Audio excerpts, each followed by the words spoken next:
Hello, I'm Craig and welcome to another episode of Football Kit Memories, the football podcast that gets under the shirt. Today I meet football writer Kenny Millar, who in previous roles worked in comms for the Scottish FA and Hibs. During our chat I speak to Kenny about his start in journalism at a young age, working with 442 magazine, and his more recent career working at Hampden and Easter Road. Kenny also shares some stories with me about the book he co-wrote in 2012, Football Manager Stole My Life, in which he got to meet the legendary Tonton Zola Mokouko. Later, I asked Kenny to pick out 3 of his favourite football shirts and tell me a little bit about what they mean to him. We cover some classic shirts as Kenny told me about a trip to the Velodrome inspired by Marseilles legend Franck Sauzée, meeting the Jamaicans in Paris during the World Cup in France '98, and we round off 114 years of history with Hibernian's emotional Scottish Cup win in 2016. Remember, you can listen to this and other episodes of Football Kit Memories on all major audio platforms, including Apple Podcasts and Spotify. Please do like, follow, share, but above all, please do enjoy the podcast.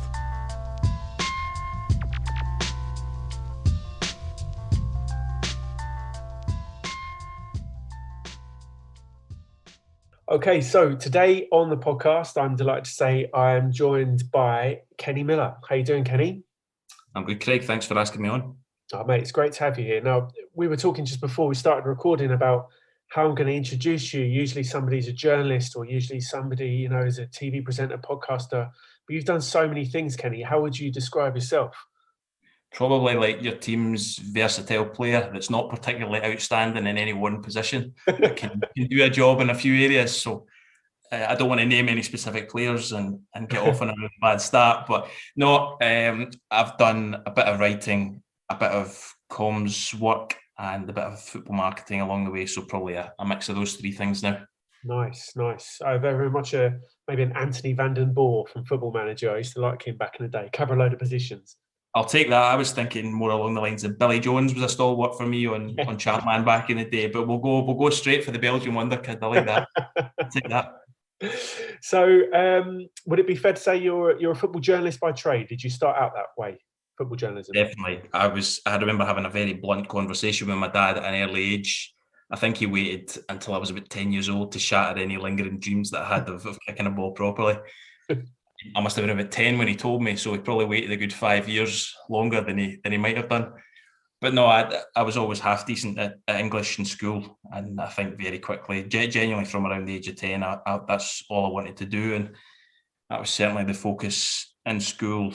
Out of school, I did sounds daft saying it now, but I had my own local radio show on Argyll FM, Monday Night Football Focus, where we had big names like Craig Levine, Craig Brown would come on and do us a turn. So I think there was reasonable feedback from the 10 listeners, and everything kind of went from there. So yeah, from a very, very early age, I knew that was what I wanted to do. Wow. So you've been around a few different newspapers and things like that then? I was actually really lucky. We won a competition in 2002 as Scottish football's most dedicated football supporters, because we would go and watch Hibs from Campbelltown, where I grew up. Yeah, it's a lengthy, it's a 7-8 hour round. I'm doing myself a disservice here, and maybe an 8 hour round trip. So we won a competition to go to the World Cup in Japan. Wow!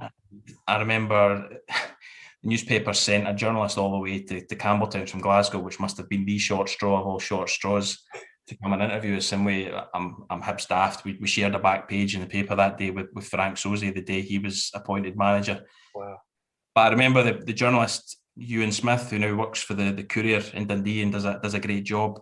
I remember he helped set me up with work experience at the Scottish Sun at that point, and 14. And I suppose everything kind of went from there. I was 17, about halfway through my last year in school when I started at the Sunday Post, and all kind of went from there. Wow. So recently, I noticed that you wrote the piece on the Scotland team before the Euros just gone. And I wondered what the kind of mood was like in the camp when you spoke to those guys. How were they feeling? Were they confident? Were they tense? Before the Euros? Yeah. I suppose it's the 442 stuff. I think the people I spoke to, Andy Robertson, Kieran Tierney and John McGinn, are maybe outliers because they're a bit different in terms of personalities within the squad. They're guys that have proven themselves at a really high level, and there's no there was no sense from them that they were there to make up the numbers. They're used to, as I said, going toe to toe with people of a really good standard week on week. So I think what I liked and what the magazine fed back was they were very relatable as people. And I think, to me, that's one of the things that I like about Scottish football, is that it's so authentic. We haven't lost that link with maybe how I see football should be. John McGinn, for example, was so excited to be in a major tournament Panini sticker album for the first time. That meant a lot to him, even though he got about 50 Scott McTominays and was the sight of him. Andy Robertson, as captain, was very aware of his place in history. He doesn't really have any sort of ego at all, but he was conscious that he's grown up Scotland daft. He was following in Colin Hendry's footsteps, and Kieran Tierney's just the type of competitive individual that you wouldn't want to play at Scrabble, because he would go all out to beat you. So he kind of came at it from a competitive standpoint. He had a really rough transition from Celtic to Arsenal in terms of everything in life being turned upside down. But his whole thing is about being the best version of himself he can be. That's how he put it. So no, the three of them were very determined, but at the same time trying to make the most of it, because they're painfully aware, as we all are, that these things don't come up too often. Yeah, of course.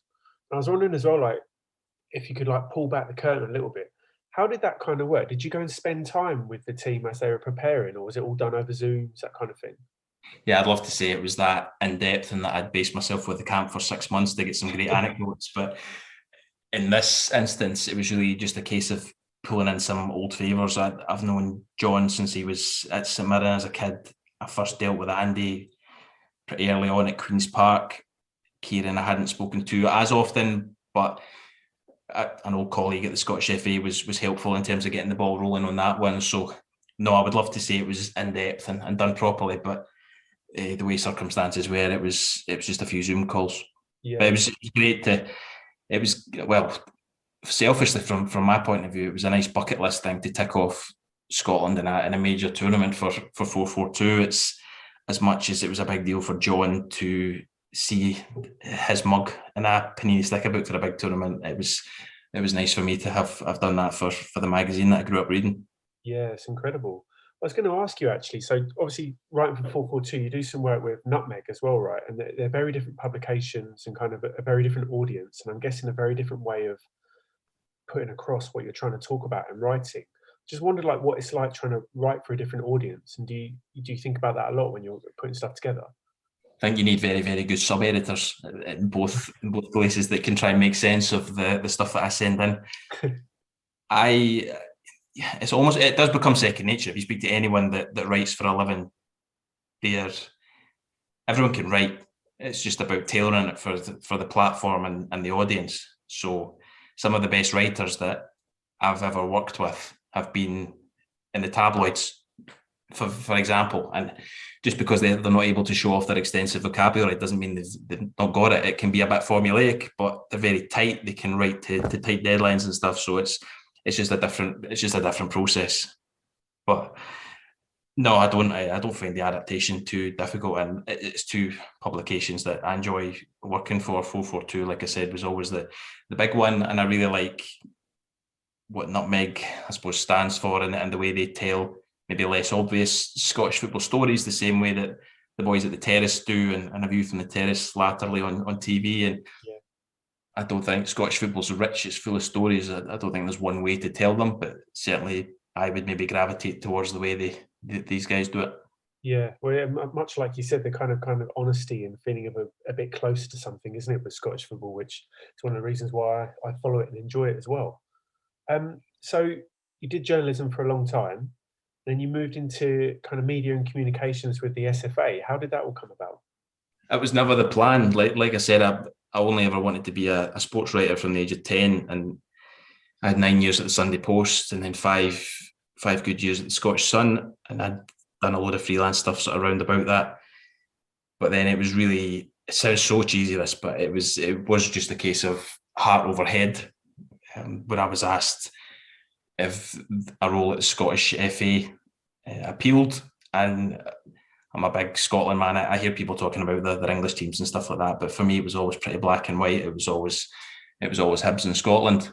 Yeah. So the offer came up, and I didn't really give it that much thought. It sounds bad. I really enjoyed the job I was in at the time. Really enjoyed the people I was working with, but it felt like a great opportunity, and I was only really there for a year and a half. The way things panned out with the chance to go to Hibs then, but I absolutely loved it. It's probably been the happiest time of my working life. It was a real privilege to work in there, and they're not always perceived well, the people at the Scottish FA, because they're the governing body, and it's probably never going to be particularly cool. But I know that every day it was a privilege to walk into Hampden, and I know every day it took about half an hour to get to my desk, because there was always so many interesting people on all levels of the game to speak to, and they all had a passion for their own corner of the game. And it's those guys that I was really pleased for that night in Serbia, because there's a lot of guys who have been in there for a long time working hard, and they finally got the payoff this summer.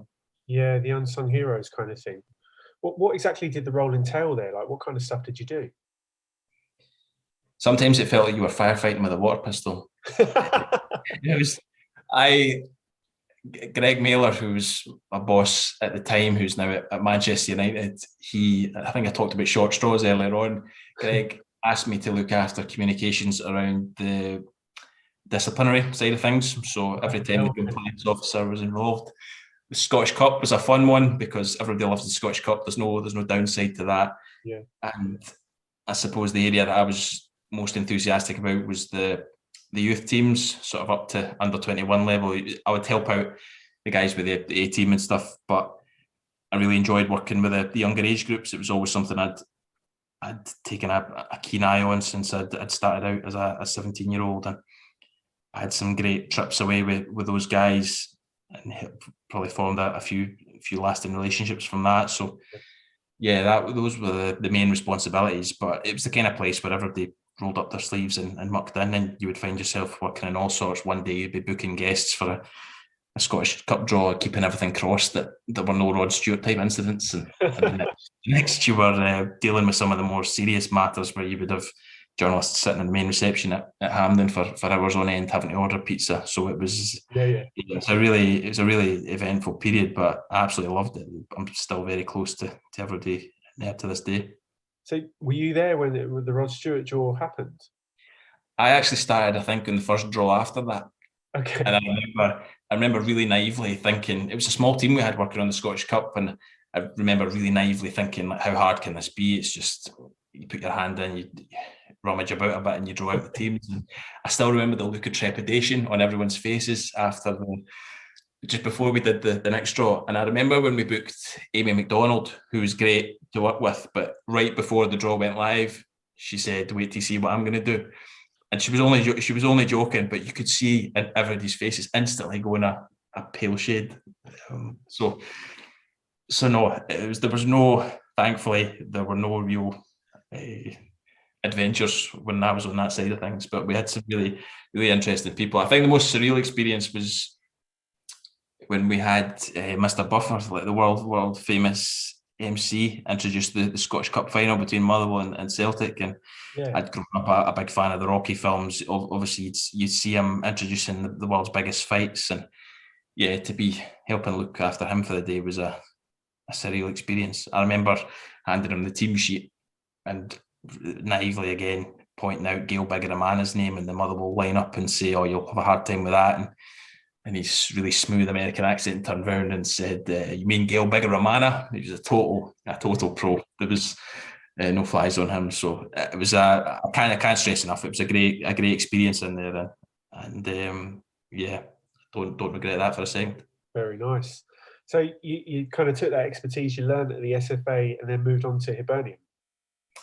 Yeah, my family and I have always supported Hibernian. The extended family has always been in the blood. My younger brother, Colin, he was communications manager and then moving into a different role. So the opportunity came up to go in there, and being totally honest, it probably came a lot earlier than I would have liked, because I would have loved to have stayed at Hampden for a long time. But again, it was a hard one to turn down. So I made the trek through from Glasgow to Edinburgh, and again it was just a real privilege. I think after 14 years in sports journalism, to be, I would say, around football, I learned so much from experienced journalists, from experiences at home and abroad.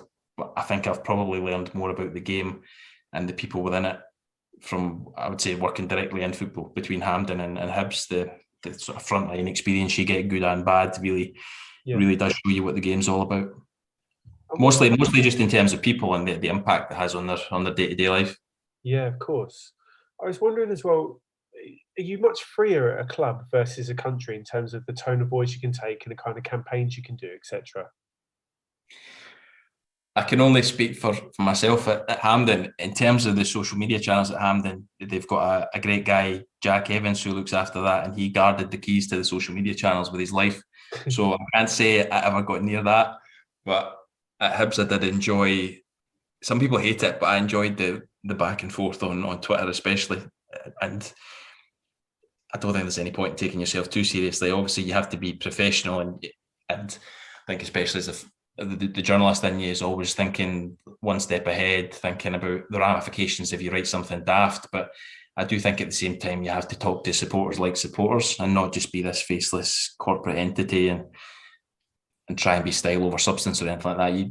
I always thought you would try and speak to a supporter the way you would want to be spoken to. So no, I enjoyed that side of things. But yeah, at the back of your mind, you're always thinking, please don't land everybody in bother.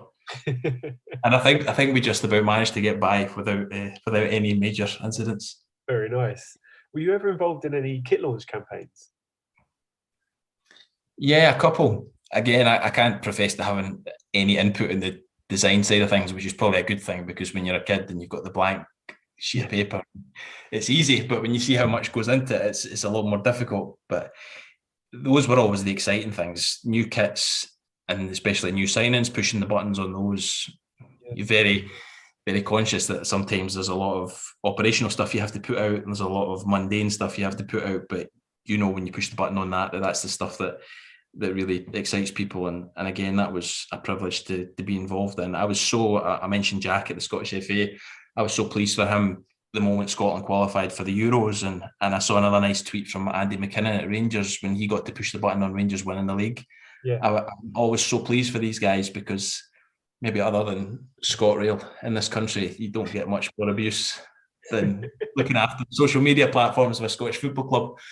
So those guys go through it. So when they get that one moment, I'm always pleased for them. And that applies to a lot of people. Yeah. Is there anyone out there kind of out with like Hibs of Scotland that you think does the job really well in terms of the way they communicate with fans, the way they market themselves, their brand, etc.?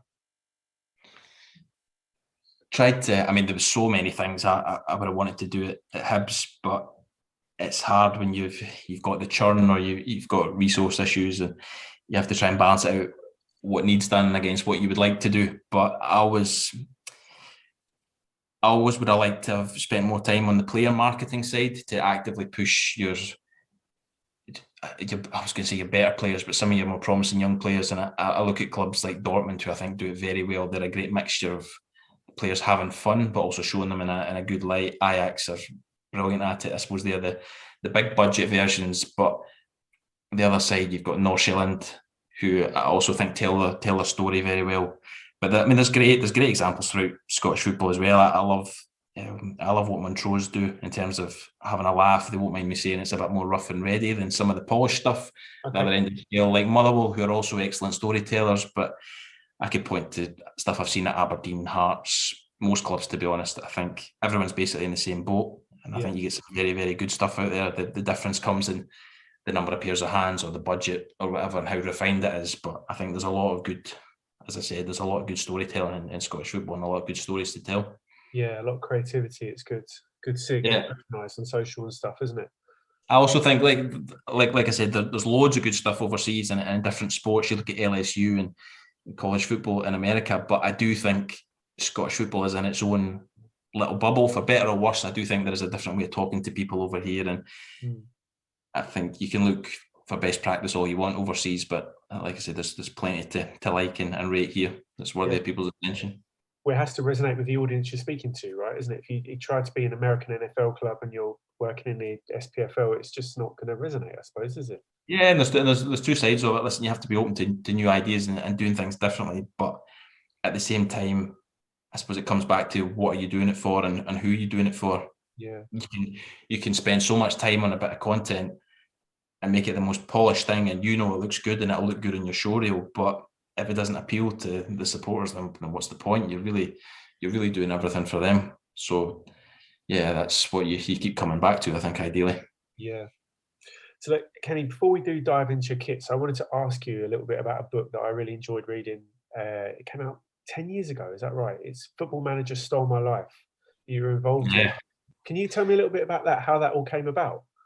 I can take a third of the credit for this because I wrote a third of the book.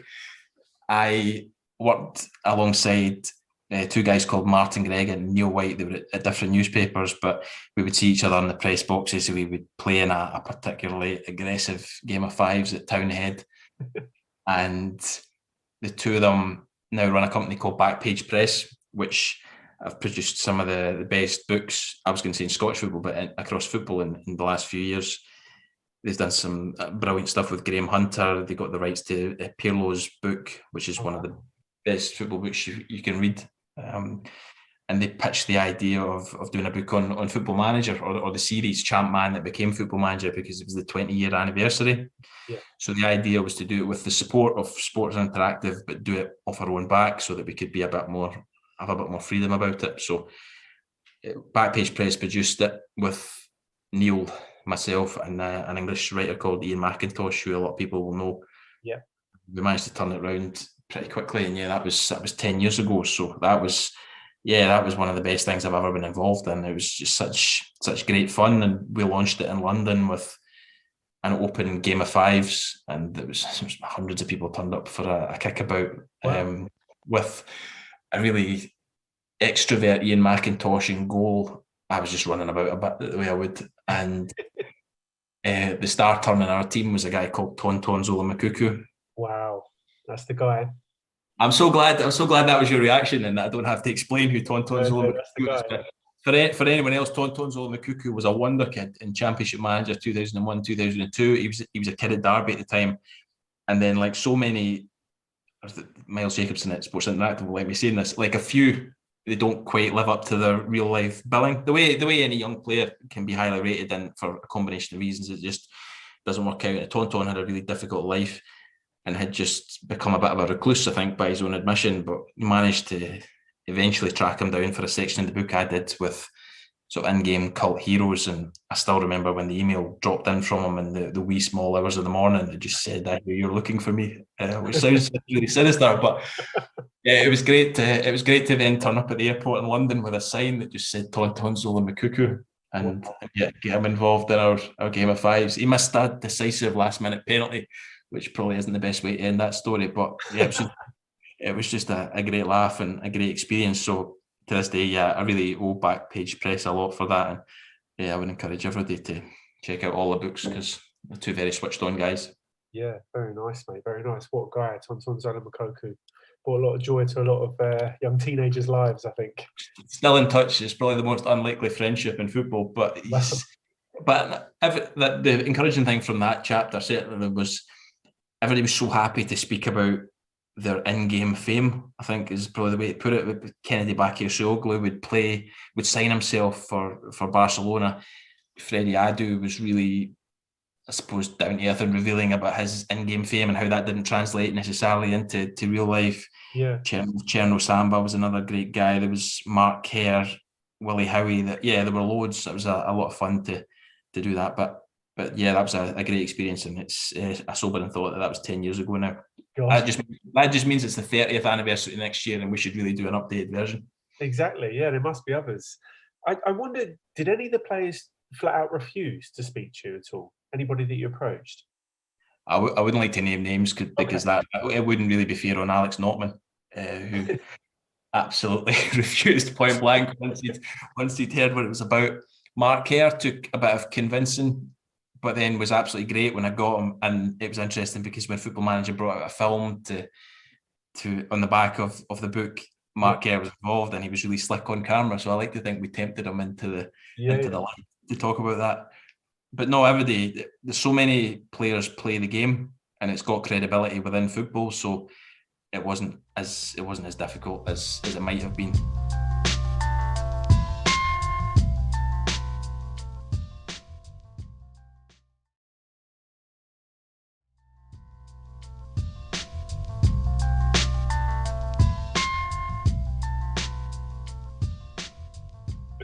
So, mate, should we talk about some football shirts? Absolutely. So, the first question I ask everybody on the podcast when we get to the shirts bit is, what do football shirts mean to you? I think just raw excitement. New football shirt always meant the start of a new season, and whether you got, we would always be quite lucky. My dad would always try and get us the home shirt. Maybe you'd wait until Christmas or a birthday to get the away one then, and it was just such an event. I don't remember as a kid ever disliking them. I think I'm far more opinionated about them as an adult, which is probably the wrong way around. But I think as a kid, just everything your club does is brilliant, and you're just desperate to get the newest model. Yeah, it means a lot. I listened to the podcast you did with a few of the other guys like Craig Telford and Joel Sked, and everything they say resonates. And it's been interesting to watch the recent trend of these strips going for a lot of money.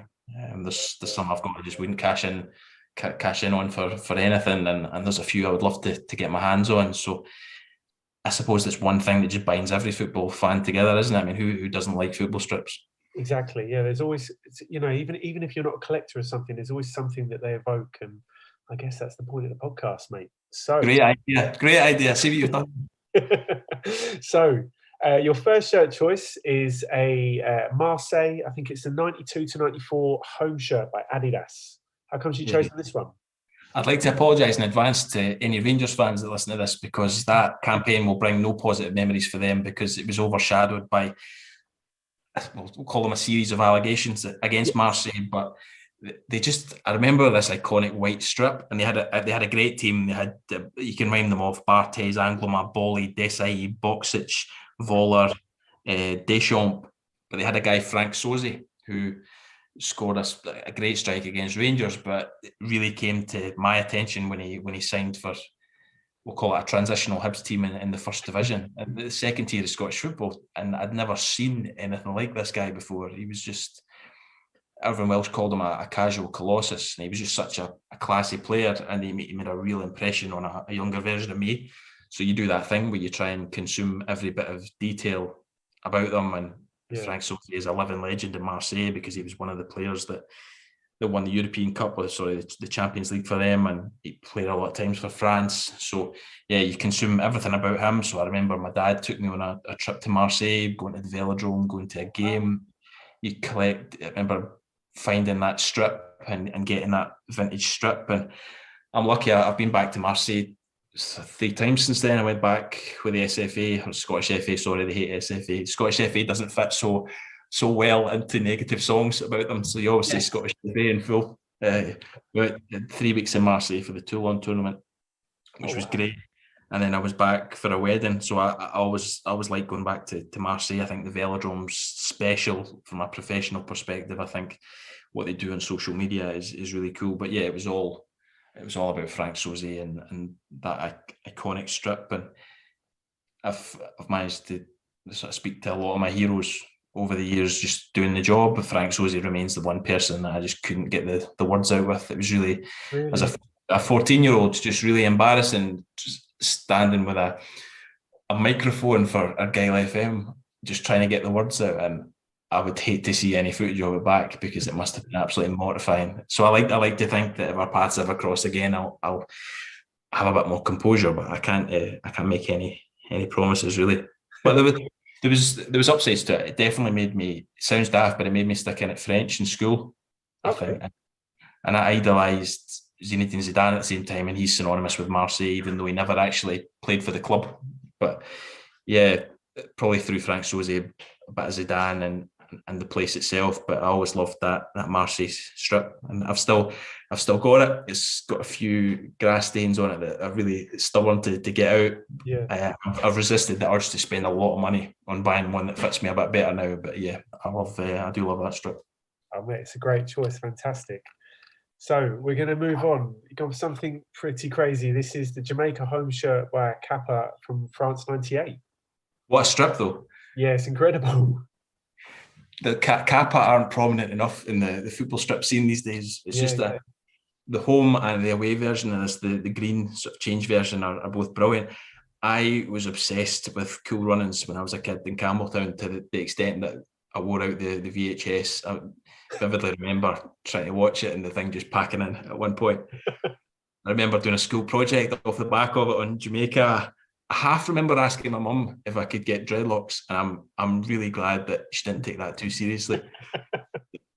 That probably shouldn't have gone any further than that 2-second conversation. But so I had this thing for Jamaica on the back of that, and like we were lucky growing up. But my dad, we never went on holidays or anything. Every penny he earned, he sort of put back into our football obsession, and we had all these great experiences. And I remember he took me and the middle brother Colin over to the World Cup in '98. We didn't have tickets for any of the games, but even just to experience what it was like in and around Paris and mingling with the Jamaican fans, again, just left an amazing impression and gave these wee kids from Campbelltown. We don't have a professional setup anywhere near Campbelltown, but it was a great insight into the kind of carnival atmosphere around about football, what football can be, what it should be like, and mingling with the Jamaicans that day left some impression. I really liked Ricardo Gardner, who was this Buccaneering left wing back from memory, and I remember I even bought the Jamaican World Cup '98 song, which is brilliant, called "Kick It." I listened to that? The Jamaican World Cup squad. Oh, they actually sing it. Yeah, so it's worth digging out on YouTube. Jamaican World Cup squad. It's called "Kick It," and I will absolutely not be singing any of it. It's beyond my capabilities. But they were it's the one and only time they've been in the World Cup. It was just a great story. They played with a smile on their face, and I would like to think that Disney will one day do a film about them the way they did Cool Runnings, whether it's historically accurate or not. But it was just great fun. And as I said, I rarely strayed from Hibs and Scotland strips when I was a kid, but I was certainly the only kid in Campbelltown that had the Jamaican home one in '98. Yeah. Was that hard to get?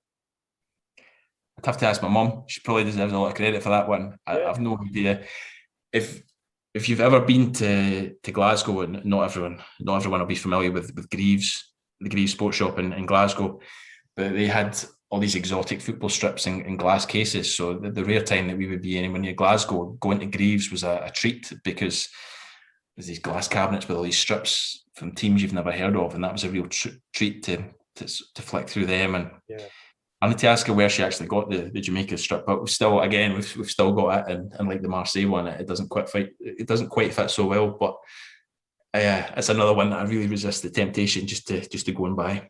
Yeah, it costs you a lot of money. Yeah, it's an incredible shirt. So we're gonna. Your final shirt is Hibernian, which sounds like it's very, very important to you. It's the home shirt by Nike, 2016. This is the Cup final shirt, right? Yeah, and I don't have that one. So I probably shouldn't mention this one.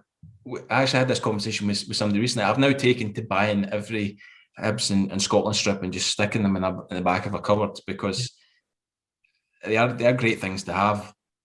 And like I said, I would never really sell the ones I've got. But yeah, I can't believe I didn't get the one that probably means the most to every Hibs fan now. I think everyone knows the story by now. Hibs hadn't won the Scottish Cup since 1902. Yeah. And it was just the fairy tale final, the captain scoring 2 minutes into injury time, David Gray. And it was just it was an unreal day and an unreal week. I think the Saturday previously, family had lost our gran. She'd passed away, and I'd actually met my current girlfriend on the same day. She passed away the Saturday previously. So it was a really, really messed up week. And it would have taken a lot to put a smile on the family's face that week. And then the match day unfolded the way it did. I was working, so I was in the press box that day, sitting on my hands, and yeah, it was just an unforgettable day. But that strip is now synonymous with the best day of my life. Yeah, well, I like that one as well, because it's a slightly different shade of green, isn't it? The bottle green as well, which I quite like. Yeah, and I'm not a big fan of collars on strips, but I'll let them away with that. Like I said, that strip can do no wrong. But it's in the history books now. It'll forever go down as the Hibs strip, because whatever Hibs go on to achieve, it'll take a lot to top that. And even the night of the game, and I think a lot of Hibs fans will say that the next day was almost more special than the actual match itself. Like I said, I was working at the game, so you have to again retain a bit of composure. Yeah. And then I remember middle brother Colin again sending me a message after the game. Bearing in mind, Colin's going back to the stadium to enjoy the official party, having been in the thick of it, doing his job in the changing room and everything. I get a text from him after the game. I'm thinking, here comes the big invite to the big party, and all it said was, "Can you give my wife Claire a lift back through to Edinburgh so she'd come to the party?" Bearing in mind, I lived in Glasgow, and it was a 15-minute drive home to my flat in Glasgow. But you do these things, don't you? Because what are you going to do? You can't say no. So we drove through to Edinburgh. My youngest brother, Ewan, and I were just going up and down Leith Walk looking for a pub to go to, and everywhere was packed out, so we didn't get in anywhere. Yeah. And then I've known the left back at Hibs, Lewis Stevenson, since he was about 18 or 19, and all of a sudden his wife, who was enjoying herself that night, Julia, she'd phoned to ask where we were and had insisted that we come to this party. So Colin tells a very different version of this story, and I've heard him on podcasts saying how special it was to get his brothers into the official party that night, but it was nothing to do with him. We owe everything to Lewis and Julia Stevenson, and that was some night and some week. It's been some few years since. It was just it just changed. Grant Stott, a prominent Hibs fan, said it was the day that everything changed, and it has totally changed everyone's experience as a Hibs fan. It's just a massive weight off the shoulders. You can almost just enjoy football now. Yeah. How do you feel about Hibs in general at the moment? How are things, the outlook? Just come off the best finish this season in a long time. I think it'll be a really big season for them because there's 5 or 6 players that are in demand from other clubs, and it's a real test of the new regime to see if they're able to hold on to them. Do they want to hold on to them? But yeah, I think they're in good nick to push on. Hearts are back in the top flight. They'll have a healthy budget. Aberdeen have hit reset a wee bit, so I'll be interested to see what they're like. But I think certainly in the football side of things, under a sporting director in Graham Matthew and a manager in Jack Ross, who I would really rate the two of them, I think they're in safe hands. Yeah, looking good. Well, Kenny, it's been absolutely amazing to speak to you. Thanks so much for making the time, mate. Thanks for asking me. It's always good to talk football, and it's been a long time since I talked about that Jamaica strip out loud. So no, that was good fun. That's I'm going to have to go and dig out Kick It on YouTube and me too. Sing it away to myself. Yeah.